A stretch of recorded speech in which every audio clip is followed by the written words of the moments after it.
All right, the Tesla Model 3's infotainment system is quirky. I said it.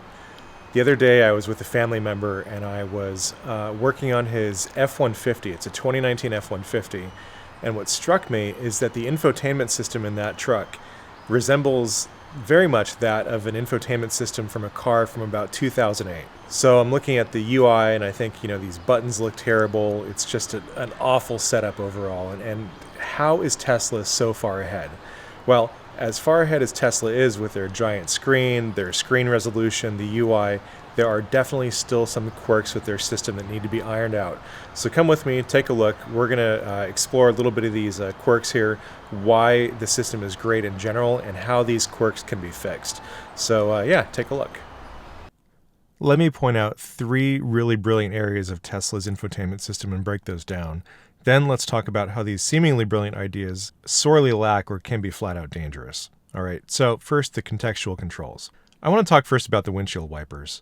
On the Model 3, Tesla has all but eliminated stock controls on the left and right stalks compared to a normal vehicle. When you press the end button on the turn signal stalk, what you get is one windshield wipe. Great. If you hold it, you get some spray. All right, but what happens if you want to go faster? Well, you press the button once, and a contextual menu pops up on the screen. All right, that's great. 1, 2, 3, 4 on the speed or auto, right? And to shut it off, you have to tap the button again. Then that screen goes away after a minute. We're going to talk about why this is problematic in a minute. So this is number 1, contextual controls. All right, number 2 is the auto rearrangement of display information while you're using the display. If, for example, I'm going somewhere and I have it set up to navigate, right? And I want to use my stereo in greater view. I need to swipe up. And guess what? If I'm in drive, that view, that navigation view, actually pops up on the left side next to my lane lines and the vehicle. This is really super awesome. So, I've blocked the right side of the screen, which normally has the nav, and it moves that information over to the left side. So that's wonderful. But there's a problem with this, and I'll get to that in a minute as well. Number 3 is the passenger use of the user interface. The volume control for the driver is on the left side on the steering wheel, which is great, super handy. Now, if your passenger wants to change the volume, that's actually really easy for them too, because that's on the very far right side of the display. So it's closest to the passenger, and this makes a lot of sense. They can just tap the volume, and they can slide it, or they can slide it right here, okay? So, they don't have to reach across the screen. They don't have to touch the steering wheel, obviously. They can get to it from their side of the display. This is really, really good, but also user interface for passengers has some issues. All right, so let's talk about how each of these 3 things has serious implications for usability and potentially safety as a driver of a Tesla. All right, so going back to the windshield wipers, contextual controls like this are handy, right? But they do take your eyes off of the road. Now, one way that Tesla can fix this is they could say, okay, all right, 1 tap gets you a single wipe, 2 taps puts you on slow mode, 3 taps puts you on faster, and holding it takes it off. That to me makes sense. All right, I mean, yeah, you can hold the button down and it'll continuously wipe the windshield, but you don't want to have your finger on the button the whole time. So what Tesla could do is just make it so that a certain number of presses of the button activates or increases the mode until you hold the button and it turns it off. All right, I know what lots of you are going to say, which is, hey, why don't you just use the automatic wipers? Well, I would, but the problem is that Tesla hasn't seemed to figure out how to make automatic wipers not suck. You're driving in a fine mist, they don't quite come on, or they just don't seem to function in the way that you'd expect. Automatic windshield wipers have been part of luxury vehicles for years and years. I don't understand why Tesla hasn't taken a page out of the book of some other manufacturers. But for some reason, here we are in 2021 with a 2021 vehicle with automatic wipers that are basically unusable. So that would be my request for Tesla, is to make your controls a little bit more physically intuitive so that you don't have to take your eyes off the road, and just admit that maybe your auto wipers aren't there yet. All right, getting on to number 2, the auto rearrangement of information on the infotainment system. It's really excellent, but it does encourage over-reliance on complex touch controls while you're driving the vehicle. It's great that my directions will go from the right side of the screen to the left side of the screen if something's blocking that right panel. But here's the problem.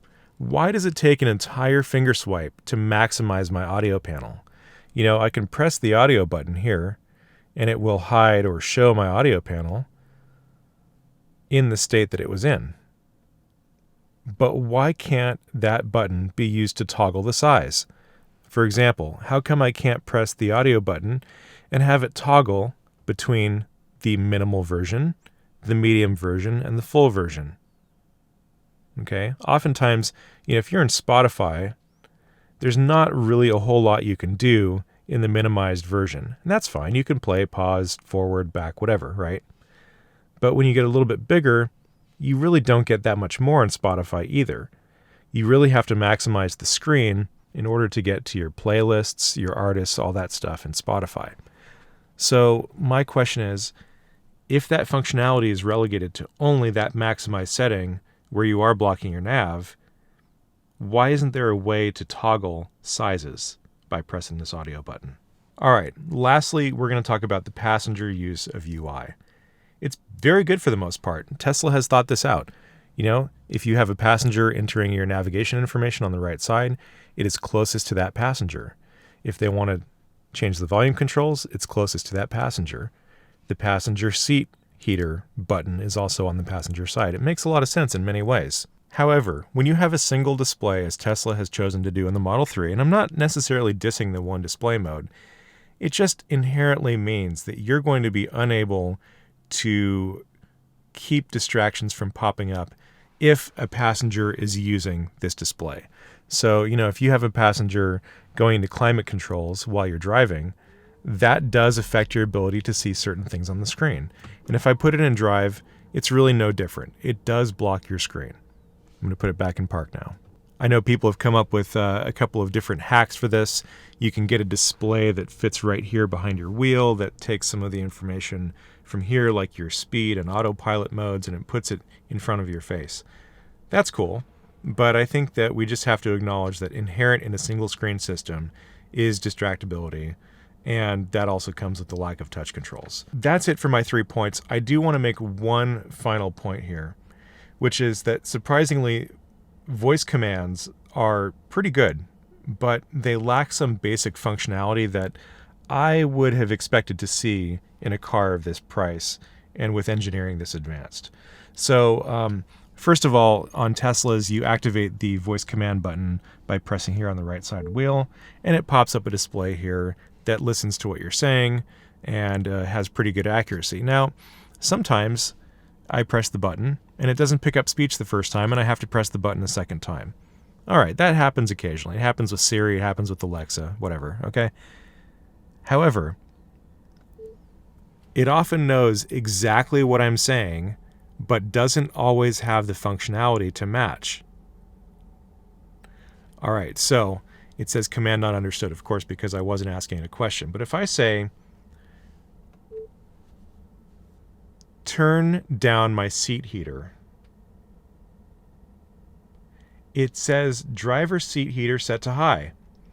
That doesn't make any sense. Now let's, I had it on 1. Okay, for the benefit of the doubt here, let's see. If I put it on 3 or 2, middle setting, and say decrease my seat heater, it puts it on high. It understands that I said decrease, okay? It knows that I said decrease, and yet it put it back on level 3. Why does this happen? It's just poor programming, okay?